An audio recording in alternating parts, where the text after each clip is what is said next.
કોણ છું? હું આ દેશની દીકરી છું. લોકો કહેતા હતા કે દીકરી છે, પારકા ઘરે જવાની છે.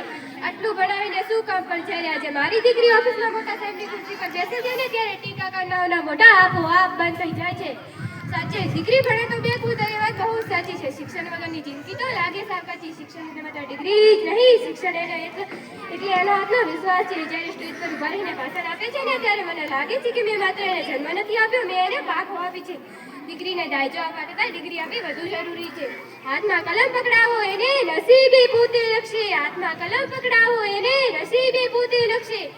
શિક્ષણના તેજથી આખું આપ પણ હસ્ત કરશે. પરિસ્થિતિ ગમે તેવી હોય, જો દીકરી ભણેલી હશે તો તે ક્યારેય હારશે નહીં. તે પોતે તો ઊભી થશે જ, પણ સાથે તેના પરિવારને પણ ટેકો આપશે. તે અત્યારે ડોક્ટર હોય કે એન્જિનિયર, એ સાબિત કરી બતાવે છે કોઈનાથી કમ નથી. દીકરીના ભણતરમાં કરેલો ખર્ચે કોઈ રોકાણ નથી. એ તો આવતીકાલનું ઉજ્જવળ ભવિષ્ય છે. ખુલ્લું આ બાપુ એને ઉડાને ભરી બતાવશે. ખુલ્લું આ બાપુ એને ઉડાને ભરી બતાવશે. ભણેલી ગણેલી દીકરી જગમાં નામ રોશન કરી બતાવશે. તો આવો આજે સંકલ્પ કરીને દીકરીને વહાલ તો આપીએ જ, પણ સાથે સાથે શિક્ષણનો હોશિયાર પણ આપીએ. દીકરી છે ઘરની લક્ષ્મી, તેમાં વિદ્યાનું મોતી ઉમેરો. ખુશીઓથી ભરાઈ જશે પછી તમારા ઘરનો દરેક એક ખૂણો હસતું જશે.